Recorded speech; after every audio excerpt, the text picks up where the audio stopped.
congressional district. And we decided to have this listening tour over the next several weeks. And this is actually the first of many events that we'll be having. Because if I'm going to represent the 25th district and represent the needs and the interests of upstate New York, I need to know what they are from your perspective. So that's why we wanted to get out here this morning and begin this tour. I want to hear from you what it is that concerns you, what it is that affects you and your family, what changes you want to see, and what your interests are. Before I open this up to questions, some of you have not met me before. We've been through the committee process and we've been out in the community a lot, but I see a lot of new faces here. So for your purposes, I'll just open this up today with some of my views, where I come from, what my candidacy means, and what my positions are on some of the issues.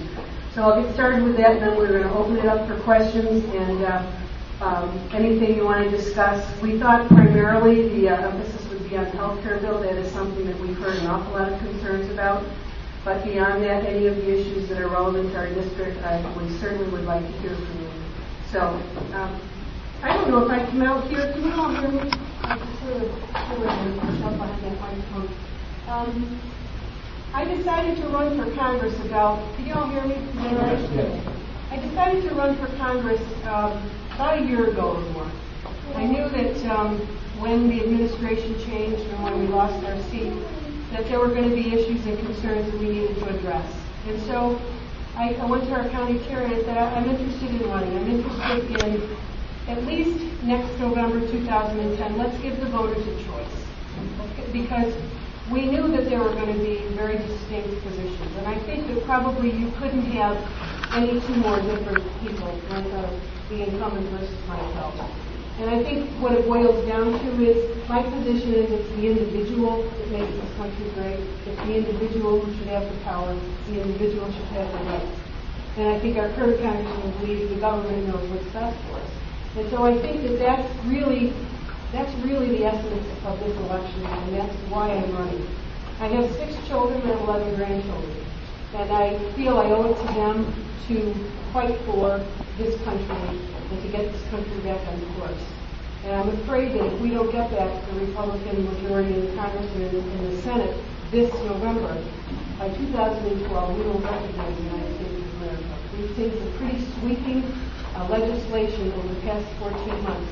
And I hasten to say it began sooner in other administrations, but this administration has taken it to a new level, and certainly with a rapidity that really is beyond what we all expected. So, the first thing I want to say about my candidacy and what I represent is this very small document that I believe in very strongly, and I believe that we have really moved away from what's in this document.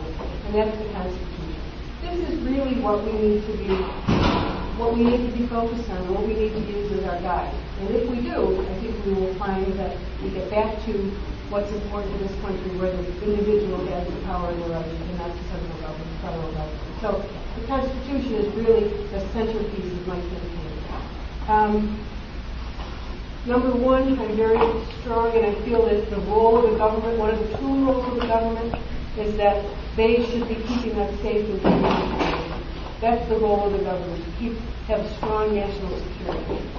And I don't believe this administration has done a good job. I think that they have been so preoccupied with health care and other issues that they've taken their eye off the ball when it comes to our foreign defense policy. I don't believe that the terrorists should be tried on American soil. That's now coming back up, trying them in New York City. And I think it's important to say that terrorists do not and should not be afforded constitutional rights as we enjoy, the Fifth, Fourth, Fifth, and the Sixth Amendment. They shouldn't be given those rights. So I think that we need to get back to the government to keep us safe, and I think that that's first and foremost what the government should be doing. The issue that I have found in all of my visits around the district so far, the issue that most people here are concerned about are jobs in the economy. That is what everyone's concerned about. And what I have said over and over again is it's not the role of the government to create jobs. It's not what the government can do. They can create short-term jobs, but they can't create jobs that are long-term and will really turn around the economy and get us back on our feet. What the government needs to do is to get out of the way. Let someone with a dream and a hope and a vision for a business work hard and be successful. That's the American dream. That's the opportunity this country has always offered someone who's willing to work hard.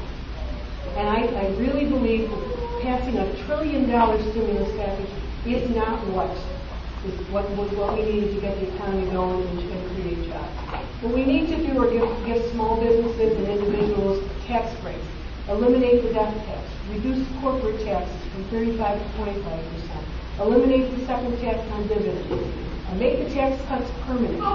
Don't either eliminate or reduce or eliminate capital gains. Those things at the end of the year give a business some money left in their pocket. That's how they grow their business. That's when they hire more people. That's when they expand their business. If you get the government out of the way, both with taxes and with regulations, I really do believe we would see a much more stimulated economy where our economy grows and we have jobs. Of my 6 kids, 5 of them live out of state. I think that's something very real for many people in this district. There are no jobs here. This does not offer a young person opportunities to have a good job and earn a good living. 3 of mine live in Texas, one's in Kentucky, one's in Michigan. That's the reality of it. And it shouldn't be that way because upstate New York is a wonderful place to be. It's a wonderful place, probably one of the most beautiful in the nation. But because of the tax burdens, because of the regulations, we discourage business. And what's most interesting is that the path that Albany has taken, which has resulted in a physical failure, Washington is on that same course.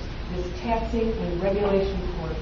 And it hasn't worked in Albany, it hasn't worked in New York State, and it's not going to work when our federal government does it. So I believe that we really need to get out of the way, have government get out of the way, and reduce regulations and reduce taxes for businesses. Beyond that, I've spent a lot of time in the healthcare space, in the healthcare bill. I'm a registered nurse, and I've also been an attorney for the last 13 years representing upstate medical center. So I feel I have a good handle on healthcare and what we need for good healthcare and what good healthcare legislation is look like. I think it's very important to say that no one is telling us we don't need healthcare reform. We all understand we need healthcare reform.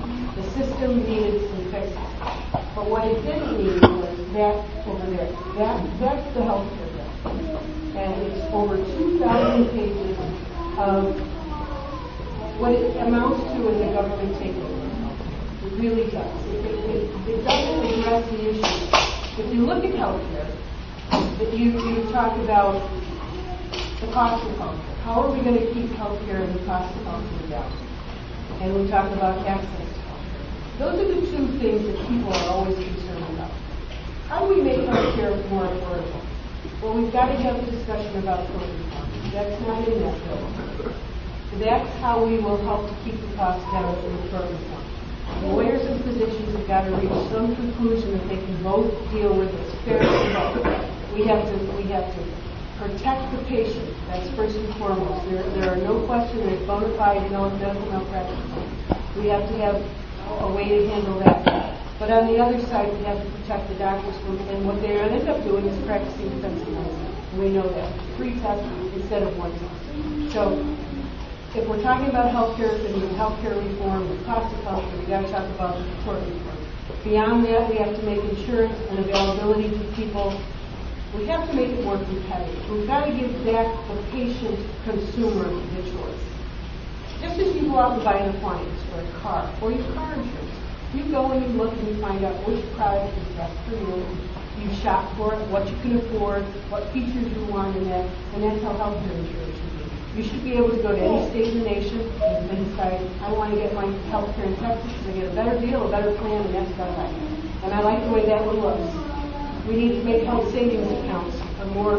We need to, first of all, allow people to use pre-tax dollars. Put those in a health savings account.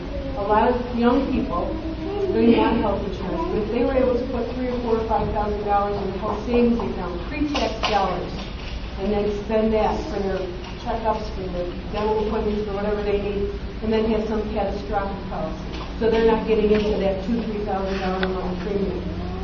But what we need to do is have that discussion, and it needs to be, always it needs to be individual choice. And that is the difference with what we're seeing in Washington now